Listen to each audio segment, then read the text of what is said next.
70 лет победы в Великой Отечественной войне. В те годы весь мир стал единой стеной против фашизма. Враг подошел совсем близко к Абхазии, но застрял на ее перевалах. Жители предгорных сел слышали звуки боев, а прибрежные города обстреливались с воздуха. Однако выстояли, положив на алтарь победы лучших своих сынов. И сегодня тема нашей лекции о событиях Великой Отечественной. Мой сегодняшний рассказ посвящен боевым действиям, которые развернулись на территории непосредственно Абхазии в ходе битвы за Кавказ в период с августа 1942 года по январь 1943 года на Кухорском, Марухском и Санчарском направлениях.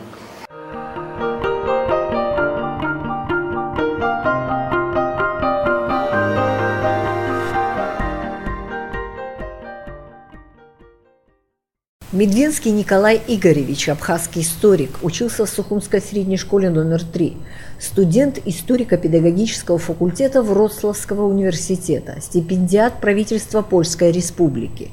В 2009 году защитил магистерскую диссертацию на тему «Грузино-Абхазская война в польской периодике».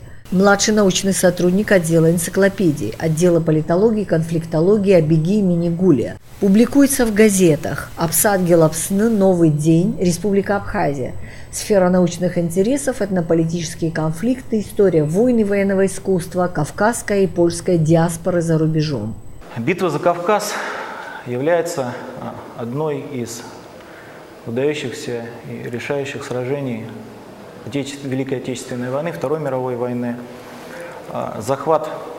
План немецкий по захвату Кавказа имел наименование «Эдельвейс», преследовал несколько целей.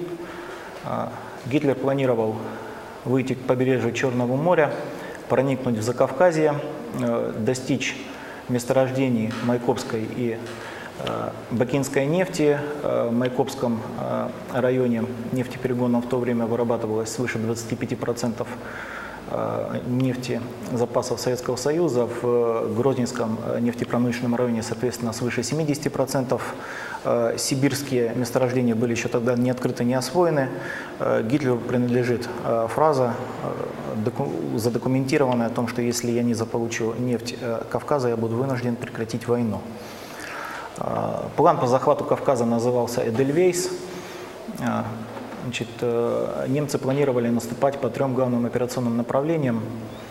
Как мы видим на карте, 17-я полевая армия под командованием генерал-полковника Руофа должна была выйти к Черному морю и нанести удар по Черноморскому шоссе вдоль побережья, к выходам в Абхазию, Грузию, далее на Кутаиси, Тбилиси.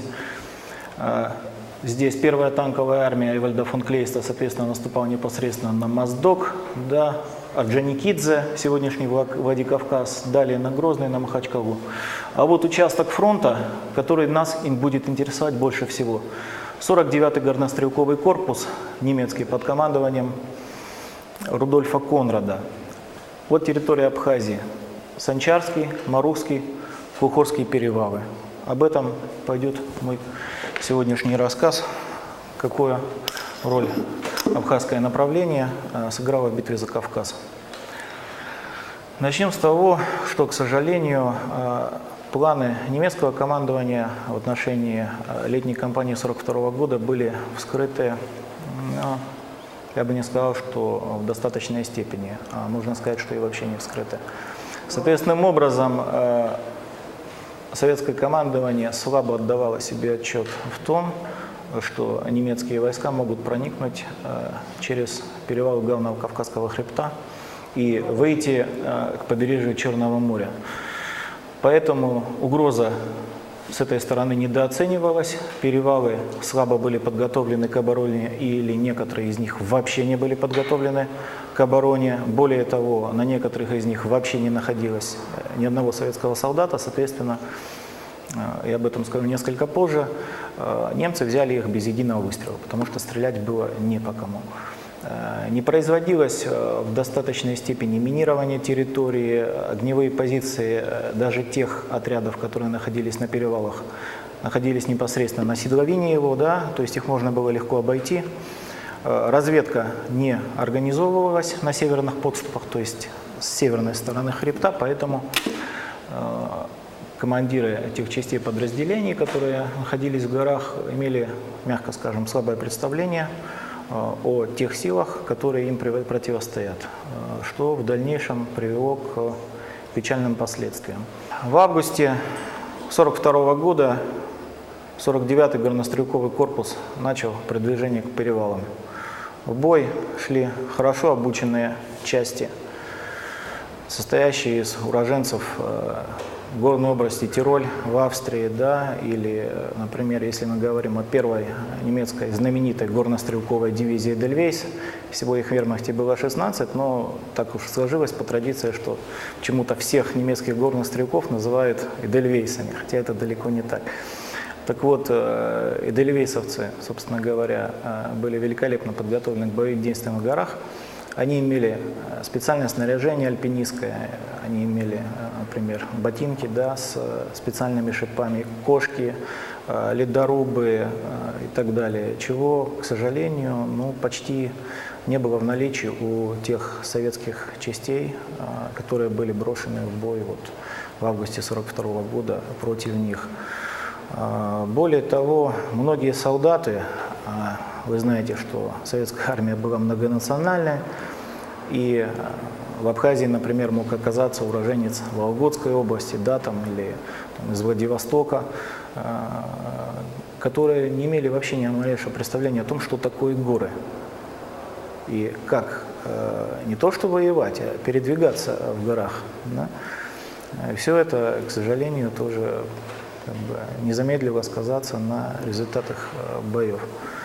Ну вот мы видим иллюстрация, да, унтер-офицер слева горных егерей, который одет в шипованные ботинки, да, имеет альпиншток, вооружен пистолетом-пулеметом МП-40, более известным как Шмайсер, стрелок, егерь, да, карабин Маузера 1898 года образца. Тут, к сожалению, не видно из-за... Это вот нашивочка была. Вот есть Эдельвейс, пожалуйста. Нужно будет увеличить. Одеты оба, значит, в теплые куртки, да, которые необходимы в горных условиях, потому как даже летом, мы знаем, в августе внизу у моря стоит жара, а на перевалах, по крайней мере, ночью достаточно холодно. Боевые действия на Кухорском направлении. История иногда любит шутить с людьми, причем порой жестоко. 14 августа началась Грузино-Абхазская война, да, наша война, все мы об этом знаем. По странному, вернее страшному, зловещему совпадению, 14 августа – это та дата, когда первый немецкий солдат, гитлеровец, вторгся, значит, в Абхазию. Соответственно, 2-й горнострелковый батальон 98-го горнострелкового полка дивизии Эдельвейс и 3-й горнострелковый батальон 98-го же полка, да, 54-й горнострелковый батальон, боевая группа немецкая, подошли к Кухорскому перевалу, на котором в тот момент находились 2 стрелковые роты 1-го стрелкового батальона 815-го стрелкового полка. Да, одновременно с этим к перевалу Нахар, который находится несколько восточнее, устремился 2-й горнострелковый батальон 99-го горнострелкового полка дивизии Эдельвейс. Первые атаки немцев и там были отбиты. Ну, тогда на перевале Кухор немцы применили, в принципе, простой, но достаточно эффективный тактический прием. Ничего нового, в то время как часть сил имитировала атаку с фронта, другая часть произвела скрытый обходной маневр. Значит, втайне от советских войск. Тут вот как раз таки и сказалась недостаточная выучка, да, тактическая и умение вести бой в горных условиях. Вышли советским войскам в спину и обрушили на них стрелково-пулеметный, да, и минометный огонь. Естественно, когда тебя атакуют сверху, те, кто служил в армии или прошел войну, прекрасно знают, что в этих условиях как бы выхода нет. Советские войска были вынуждены оставить Кухорский перевал, отойти вот к урочищу Большой Камень и далее спуститься ниже уже по долине реки Клыч. Аналогичным образом, коль скоро немцы в районе Кухорского перевала взяли все высоты и пошли далее, преследование, удержание перевала Нахар теряло всяческий смысл, потому как те, кто на нем находился, могли быть соответствующим образом окружены, да, и потом уничтожены или пленены. Было принято решение присоединиться к отступавшим и отходить на юг. Вынужденное решение, впрочем. 19 августа, спустя буквально 5 дней, немцы уже продвинулись на около 15-20 километров.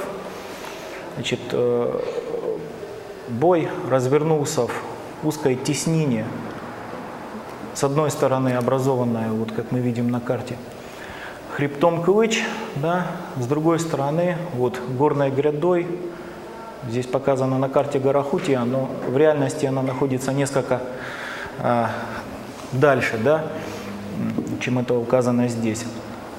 Незамедлительно были брошены все имеющиеся в наличии силы советским командованием на устранение катастрофы. Надо сказать, немного забегая назад, что Сталин, узнав о переходе немцев через главный Кавказский хребет, пришел в ярость от степени неподготовленности перевалов обороны. Последовали, скажем так, малоприятные кадровые, да, перестановки. Кто-то даже в буквальном смысле слова лишился головы, то есть просто расстреливали людей. Да? Но насколько эти меры были обоснованы, вы знаете, не мне судить, конечно же, это предмет дополнительного исследования историков. В чем-то, конечно, нет, но иногда, к сожалению, например, панику, да, в отходившей части приходилось останавливать путем показательного расстрела. Такое было время, такие были суровые реалии. Так вот, на противодействие прорвавшейся немецкой группировки были брошены, вот у нас на карте идет перечисление, да, 3-й батальон 1-го Тбилисского военно-пехотного училища. Кстати говоря, когда мы говорим о Тбилисском военно-пехотном училище, это не означает, что все, кто там сражался, были тбилисцами, абсолютно нет. То есть училище располагалось на территории Тбилиси, соответственно, там были, например, и сухумчане, да, и гагринцы. Задача советского командования была проста: не дать немцам вырваться из этой теснины на оперативный простор и ударить, собственно, по селам Амаришара, Генцвиш и ниже по военно-сухумской дороге, где пролегал кратчайший путь к столице Абхазии. 27 августа чуть не произошла катастрофа, когда немцы выслали 2 горнострелковые роты в обход советских позиций для удара по штабу 394-й дивизии, которая в тот момент находилась в селе Генцвиш. Резервов тогда в советском командовании уже почти не было. И если бы им это удалось, можно представить, какие катастрофическим последствиям это могло бы привести. К счастью, подоспел 121-й горнострелковый полк 9-й горнострелковой дивизии, который эту группировку, прорвавшуюся, сначала приостановил, да, наступление, а потом оккупировал прорыв, окружил. Часть немцев была уничтожена, часть взята в плен. Надо особо подчеркнуть роль курсантов Сухумского военно-пехотного училища в отражении немецкого прорыва еще до подхода 121-го горнострелкового полка, потому как взяли в руки оружие все, кто мог его держать, включая поваров и писарей. Второй этап боевых действий на Кухорском направлении – это, собственно говоря, контрнаступление советских войск. Контрнаступление, наверное, громко сказано, потому как шли длительные, упорные бои, направленные на постоянное, постепенное, медленное вытеснение немцев с занимаемых позиций. Не забываем о том, что советским солдатам приходилось вытеснять их, наступая снизу вверх, а это вдвойне, если не втройне, трудно. Да? 3 сентября 1942 года немцы оставили первый рубеж обороны, да, отошли еще дальше к такой маленькой теснине вот, у хребта Кылыч, где держали оборону вплоть до октября 1942 года. Только лишь советский обходной маневр, помните, я вам рассказывал вот только что, да, о том, как немцы взяли Кухорский перевал. Нечто подобное произвели советские войска, которые зашли на высоту 3061, накопили там силы и ударили по немецкой группировке, которая вот находилась внизу. Соответственно, после этого немцы должны были оставить свои позиции, перейти к перевалу Кухор и Нахар. Иногда в военно-исторической литературе встречается утверждение, что перевал Кухор был советскими войсками освобожден, да, ну там взят. К сожалению, это не так.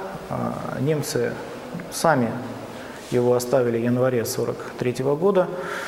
Почему? Потому что к тому времени уже произошла Сталинградская катастрофа. Если вот посмотреть на карту, да, скажем так, южной части Советского Союза, то можно увидеть, что фронт немецкий стал рушиться, и вся немецкая группировка, которая находилась на Кавказе, она, значит, оказалась под угрозой окружения. Соответственно, немцы, предварительно заминировав свои позиции и взорвав склады с вооружением и продовольствием, отошли на северную часть главного Кавказского хребта по северным склонам и начали всеобщее отступление уже далее к так называемой голубой линии, которая находилась на Кубани. Марухское направление. Значит, на Марухском направлении боевые действия разворачивались следующим образом. Это не было, конечно, основное направление для немцев, вспомогательное, скажем так. План немцев на Марухском направлении был такой: сбить советские войска, находившиеся на Марухском перевале, туда и, значит, до реки Чхалта выйти в тыл Кухорской группе войск, ведущей вот те упорные оборонительные бои, о которых я вам только что рассказал. В этом случае две немецкие группировки бы объединились, и такой есть клише, да, неудержимая лавина, но в том случае это действительно так, ударили бы на Сухум. Этого было допустить ни в коем случае нельзя, и после того, когда, значит, в штаб 46-й армии Закавказского фронта стали поступать сведения о том, что на северной стороне главного Кавказского хребта немцы что-то затевают, командование незамедлительно направило на Марухское направление свежие силы. Это 810-й стрелковый полк, это 808-й стрелковый полк 394-й стрелковой дивизии. Ну, был, значит, советскими войсками занят перевал Аданги, также с целью недопущения прорыва, так сказать, через него. Ну вот, на Марухском перевале обосновался 810-й стрелковый полк. Более того, значит, приблизительно в 20-х числах августа, когда на Кухорском направлении у советских войск дела шли, ну, скажем так, не слишком хорошо, некая умная голова, в общем, приняла решение о том, что как бы нам помочь тем войскам, которые сражаются на Кухорском направлении. Мало того, что они уже своим присутствием на перевалах оттягивали от себя часть немецких сил, кому-то этого показалось мало. Было принято гениальное решение. Посмотрите, пожалуйста, карту. По ледяным полям на высоте свыше 3500 метров направить два советских стрелковых батальона, чтобы они прошли по северным склонам главного Кавказского хребта без теплой одежды, без специального снаряжения, без горной подготовки, без ничего, и ударили по тем немецким силам, которые подходили к Кухорскому перевалу. Конечно, это не привело ни к чему хорошему. Поначалу советским солдатам сопутствовал успех, был направлен 3-й стрелковый батальон 808-го стрелкового полка, да, сам 810-й стрелковый полк без одного батальона. Люди осуществили этот переход. Впоследствии в мемуарах участников событий я не раз натыкался на определение «переход смерти», потому что люди падали в ледяные щели, которые на несколько десятков метров уходят вниз, да? То есть человек идет, как он считает, по снегу, видит запорошенный участок и наступает. Мгновенная смерть. Да? Они дошли до пункта назначения в долине реки Аксаут. Они ударили по немцам, которые находились там. Но на их несчастье это был 2-й высокогорный батальон 1-й, опять-таки, горнострелковой дивизии «Эдельвейс», который и в этой элитной дивизии считался, в принципе, элитным подразделением. Да, высокогорный батальон, именно их всех готовили для действий в горах, но тут были действительно профессионалы своего дела, никогда не надо недооценивать противника. По ним начали бить из минометов, из горных пушек, из пулеметов, вообще из всего имеющегося, скажем так, стрелкового и не только оружия. Ударная советская группировка, находящаяся в долине реки Аксаут, оказалась отрезанной от главных сил. Заканчивались боеприпасы, заканчивалось продовольствие. Поэтому было принято решение вернуться на исходные позиции. Ну, из тех, кто выступил в этот поход смерти, вернулось не более половины. Немцы буквально на плечах у отступающих советских солдат ворвались на Марухский перевал. Все та же классика. Обходной маневр, вот мы видим, да, гора Марух-Баши, удар по советской группировке, находящейся на Марухском перевале. Все тот же обстрел сверху из всего, чего можно стрелять. Да. 2-й стрелковый батальон 808-го стрелкового полка советский, который находился на перевале, фактически прекратил свое существование. Выживших было не более 2-3 десятков человек. После боя немцы насчитали 300 трупов советских солдат и около 200 тяжело раненых, которые не могли просто передвигаться, лежали, стонали и умирали, были взяты в плен.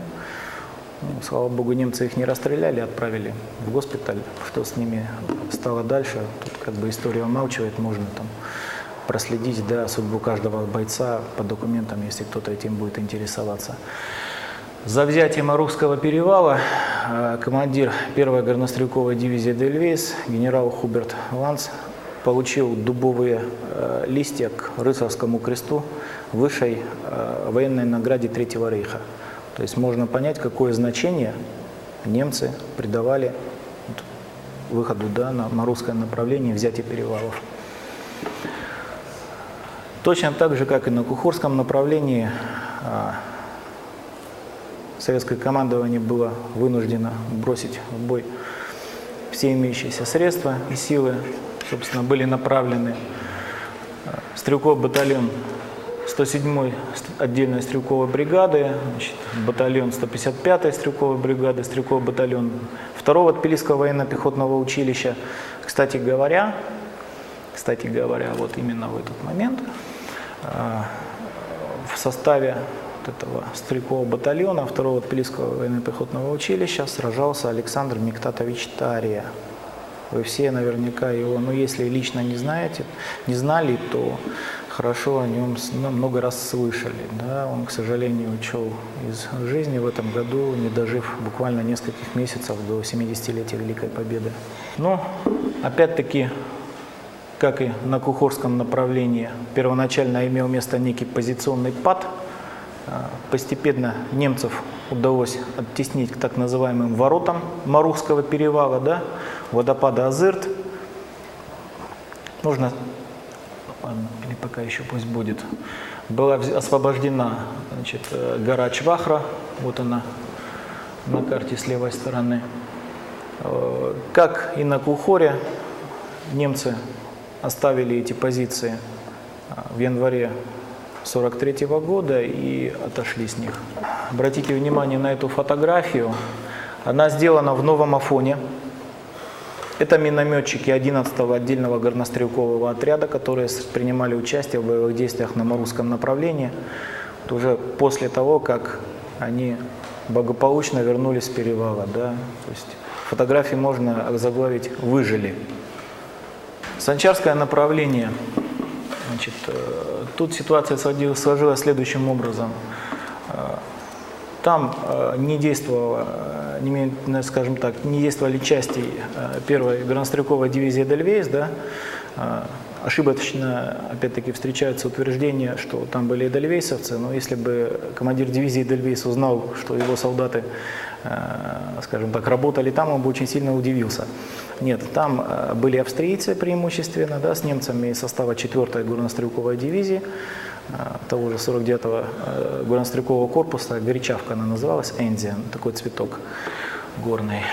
Значит, 2-й горнострелковый батальон 13-го горнострелкового полка взял совершенно необороняемый советскими войсками 23 августа 1942 года перевал Адзапш, начал спускаться к хутору Санчара. В свою очередь, 3-й горнострелковый батальон 91-го горнострелкового полка взял опять-таки необороняемый перевал Арштраху, сбил немногочисленные советские части прикрытия с перевала Санчаро 25 августа.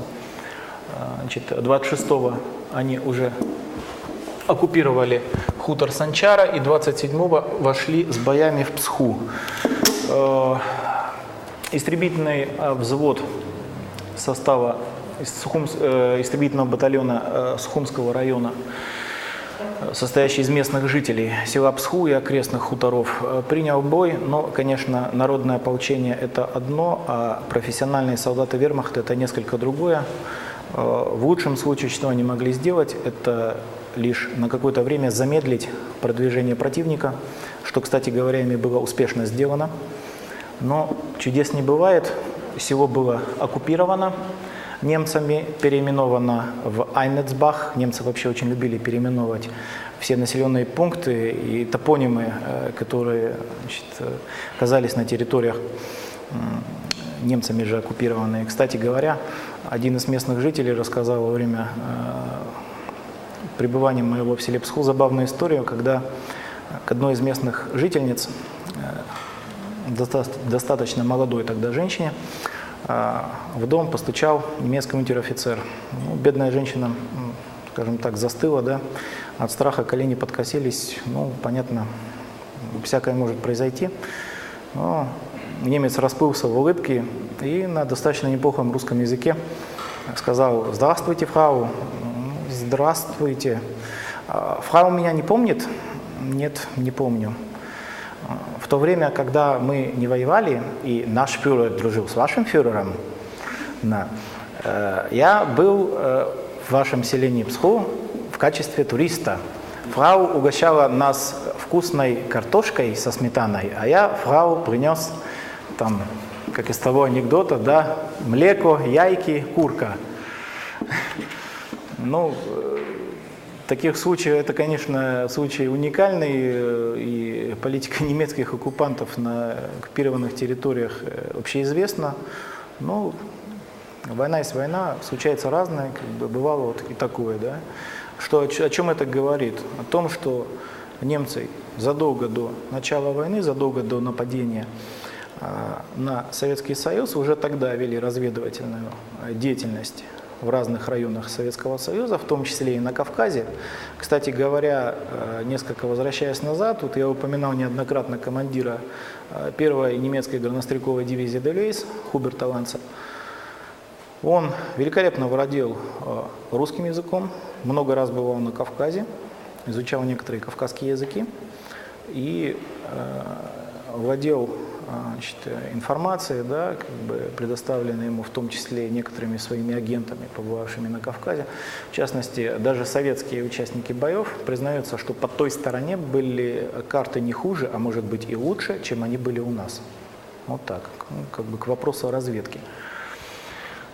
Так вот, 27 августа село Псху было оккупировано немцами, 28-го они уже были, вот здесь не видно, течет река Бзыбь, разделились на две части. Здесь находится перевал Доу, северные подходы, к которому оборонял 1-й стрелковый батальон 808-го стрелкового полка и опять-таки еще один отряд Сухумского истребительного батальона, который ранее принял бой в селении Псху. Перед немцами стояла задача взять этот перевал, спуститься ниже уже вот в сторону Двуречья. 3-й горнострелковый батальон 91-й горнострелкового полка немецкий 28 же августа взял перевал Гудаутский, начал спускаться ниже. В районе урочища Гунурхва он был встречен 4-м стрелковым батальоном 155-й отдельной стрелковой бригады и истребительным батальоном Гудаутского района, которые направлялись в тот момент из села Хабью туда наверх. Советские войска попали в засаду, немцы устроили классический прием, да, пропустили вперед основную часть колонны, а потом ударили с двух сторон. Советские войска понесли большие потери и вынуждены были остановиться. Штабу 46-й армии пришлось принимать непростые решения, когда и в окрестности перевала Доу, и в окрестности Гудаутского перевала были брошены имеющиеся в наличии резервы. Была создана так называемая группа Пияшева. Тогда еще полковник, впоследствии генерал-майор, потом генерал-лейтенант войск НКВД Иван Пияшев. О нем, в частности, писал Александр Миктатович Тария, уже мной упоминаемых в своих мемуарах. 31 августа 1942 года состоялся еще один бой. Значит, к тем советским частям, которые находились уже в урочище, присоединился 307-й стрелковый полк 61-й стрелковой дивизии. Несколько фронтальных атак советских войск не принесли никакого результата. Помогли местные жители, которые указали советским войскам горный проход, известный охотникам. Немцы его занять просто не успели. Соответственно, советские войска перешли через эту тропу, вышли в тыл той немецкой группировки, которая находилась на Гудаутском перевале. Ну, после этого немцы поспешно отступили к реке Бзыбь.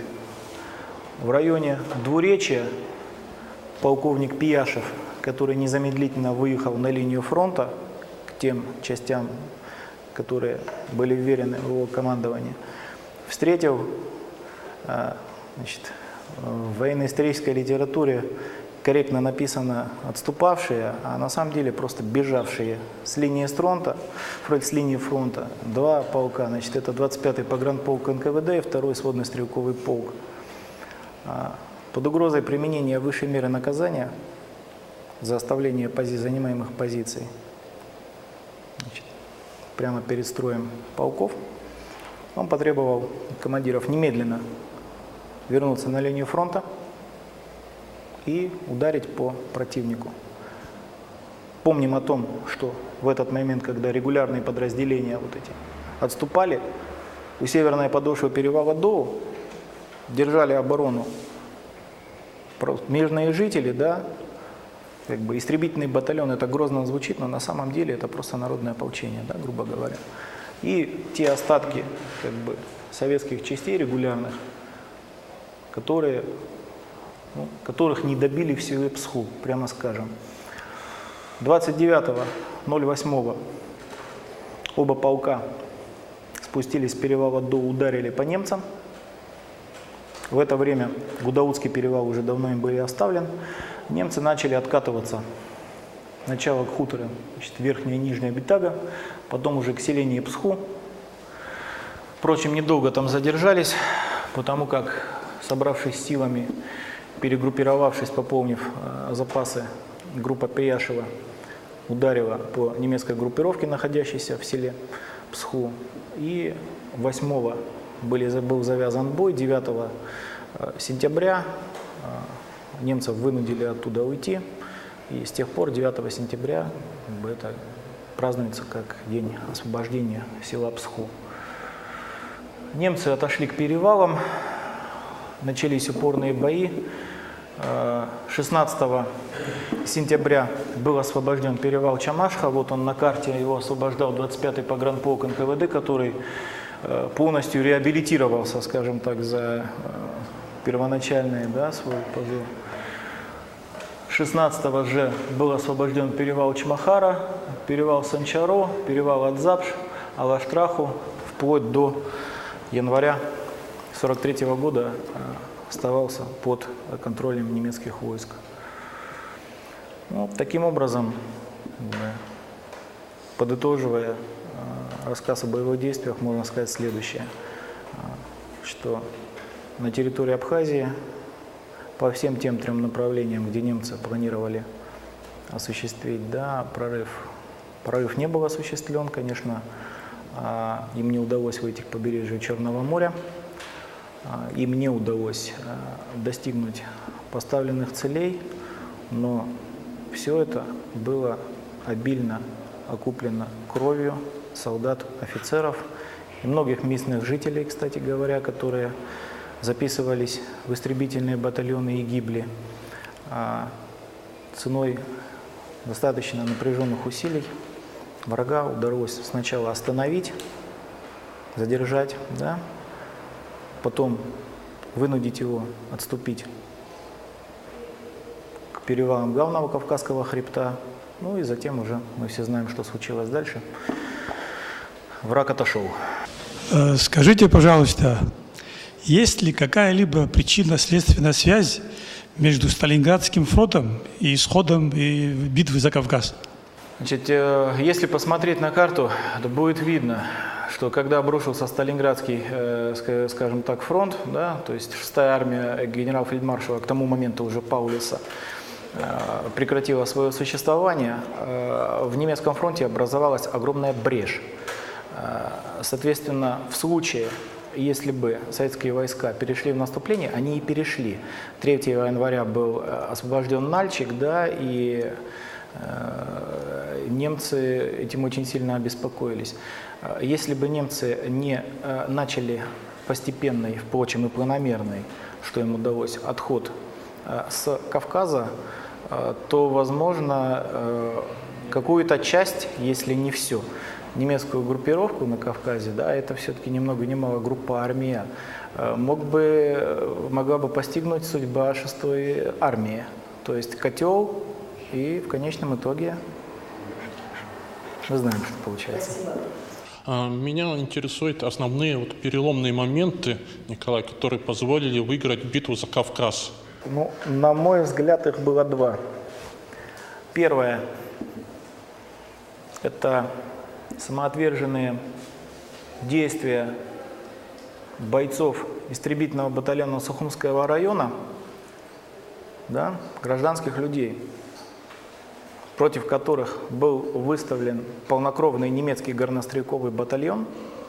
Они держали оборону у северной подошвы перевала Доу в надежде дождаться подкрепления советских регулярных подразделений, которые должны были подойти.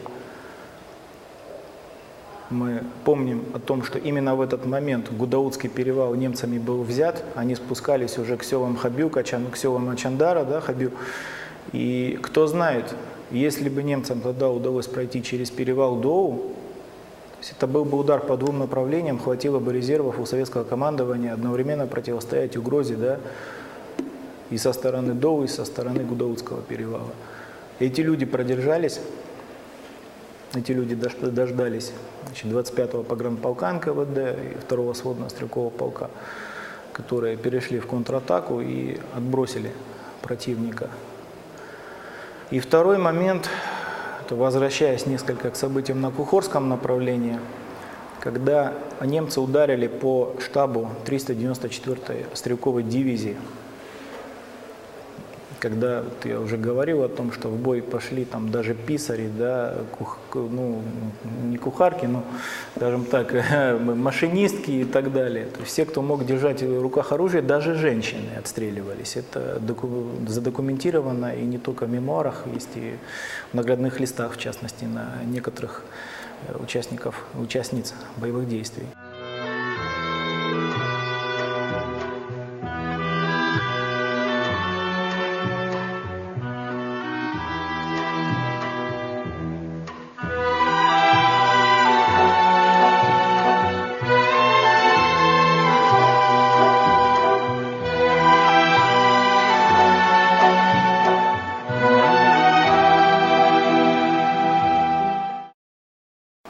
Проходят годы и десятилетия. Время сглаживает остроту и трагизм событий. Но каждое подрастающее поколение должно знать, какую цену заплатили их предки для того, чтобы они жили на этой земле и были свободными. Ну а мы с вами прощаемся до следующих встреч.